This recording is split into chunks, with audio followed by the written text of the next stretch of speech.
And I guess we could give all them an applause. I don't think we've done that, so thank you guys.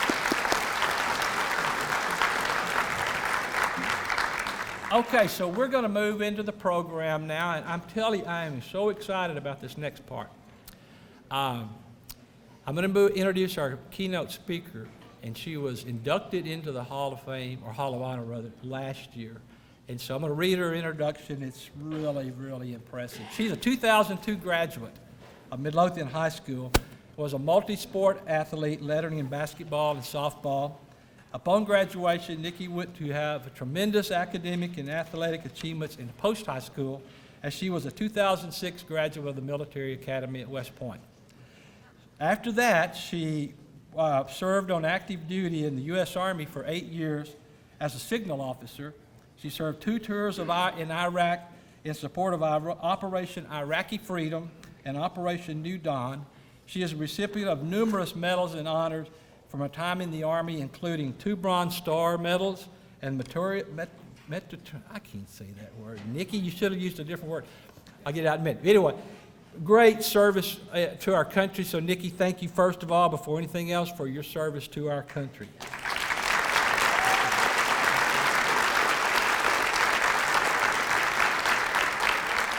Upon completion of her service, she went to Indiana University, to the Kelley School of Business Administration, got her MBA, and entered the private sector as a senior project manager on subsea oil and gas projects for Alcoa near Houston.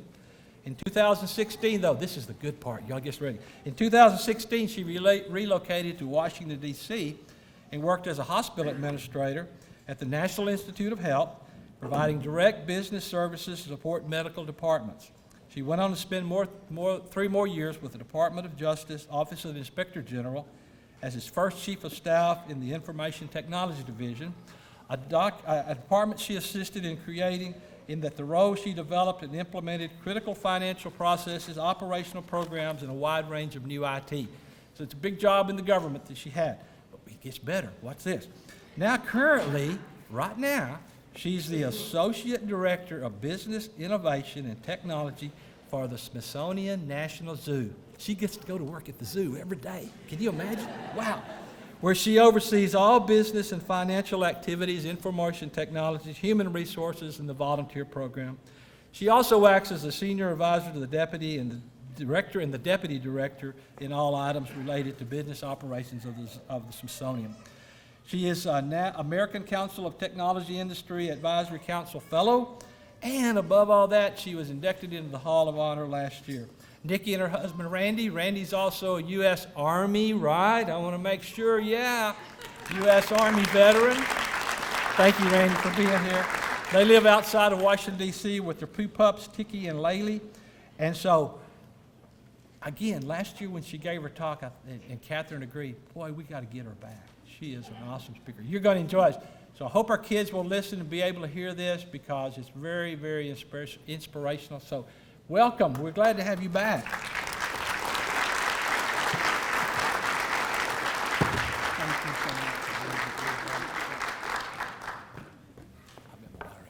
Thanks. You sure you don't want to keep that up here for me? That? I could do that. No, It's we're not good. been open. We're good. Mr. Norris, thank you again for that wonderful introduction, as always, as the MC tonight. And welcome everyone to the Midlothian ISD Athletics Hall of Honor Class of 2023 induction ceremony. First and foremost, I'd like to thank the board for inviting me to speak at such an amazing event. I'm truly honored and humbled to kick off this evening, because tonight, we, as the Midlothian community, have the privilege of honoring the past to inspire the future. And speaking of the future, let's give our student ambassadors another round of applause. They've done a fantastic job tonight.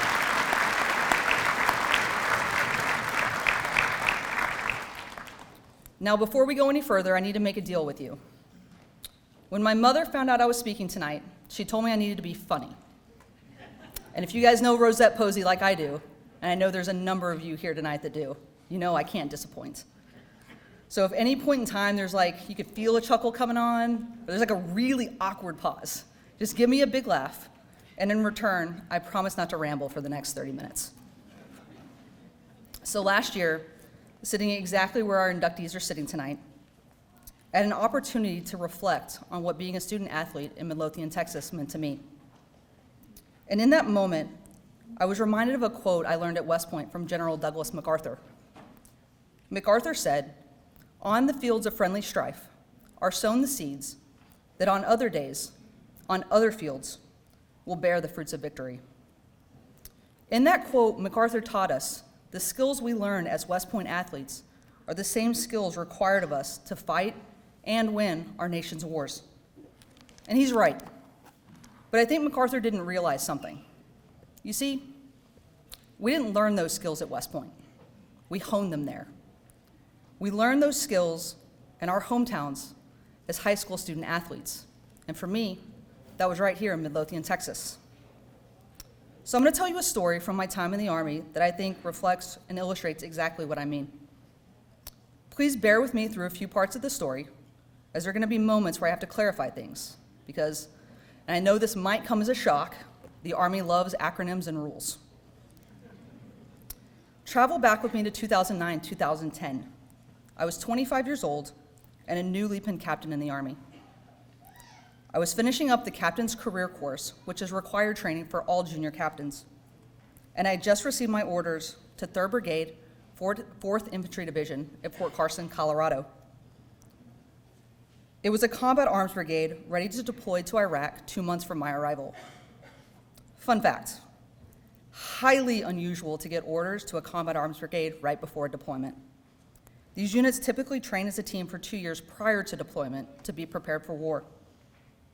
It'd kind of be like an athlete changing districts mid-year, walking onto a new team in the middle of the playoffs, and being a starter with that team having never practiced with them.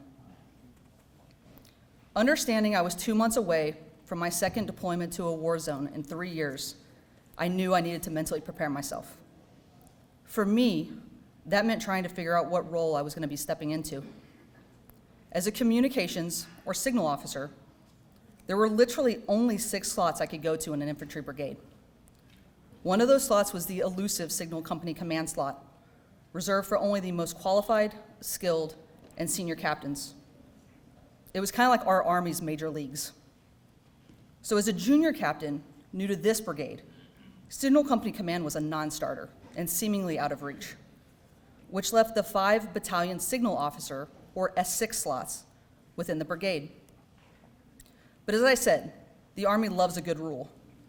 And as a woman in 2010, I was not authorized to be in a combat arms battalion.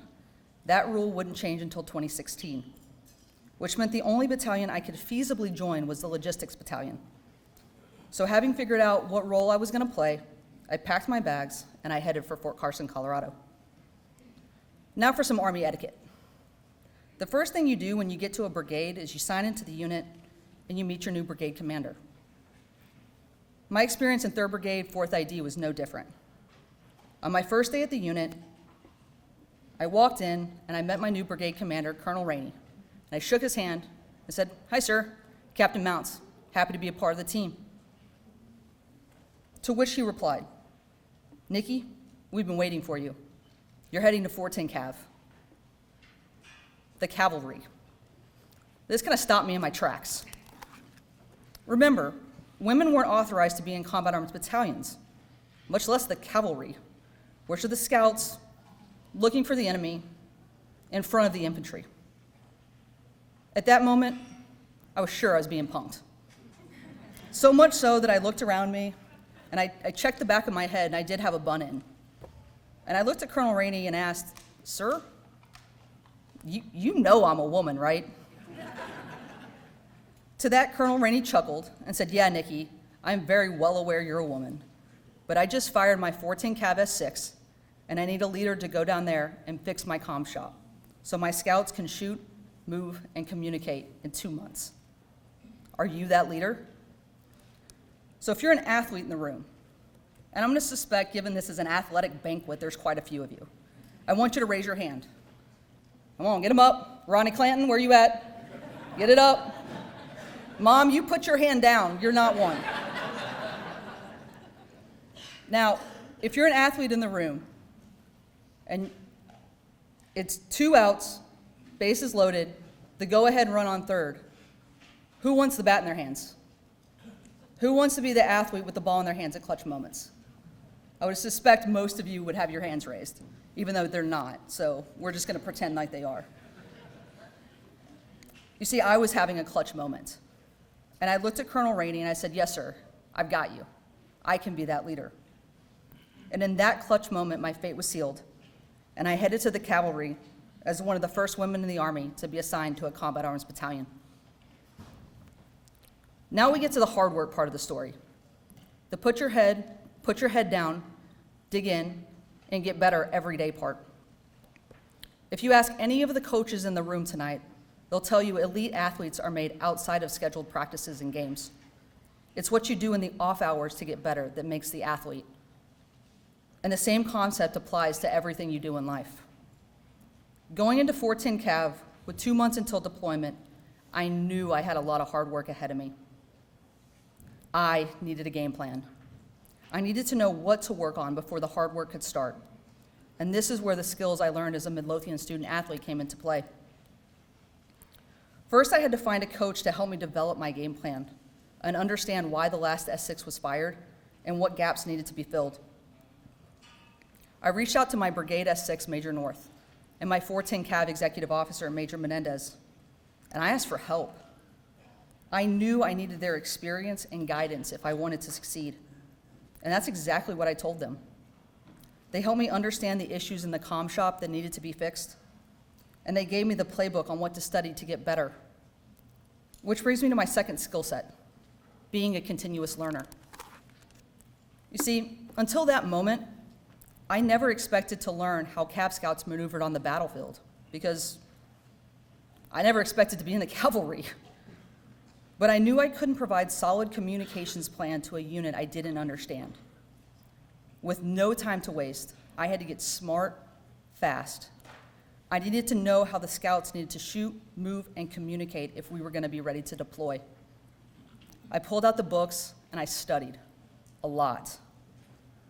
But there was a final critical component I needed to be successful, and that was to be a great team member. See, you can be the hardest worker, smartest individual, and have the best game plan. But if you don't know how to work within a team or what role you play on that team, you're kind of worthless at the end of the day. And so I humbled myself. I joined my new team, and I asked them, what do you need from me to be successful?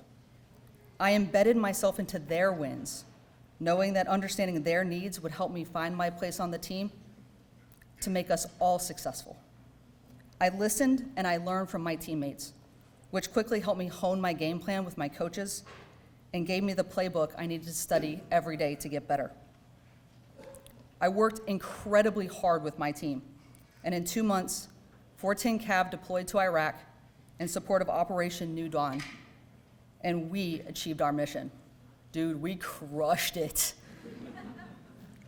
And the barriers I thought I would encounter, you know, that little thing of being one of the first women in an all-male unit, it didn't exist.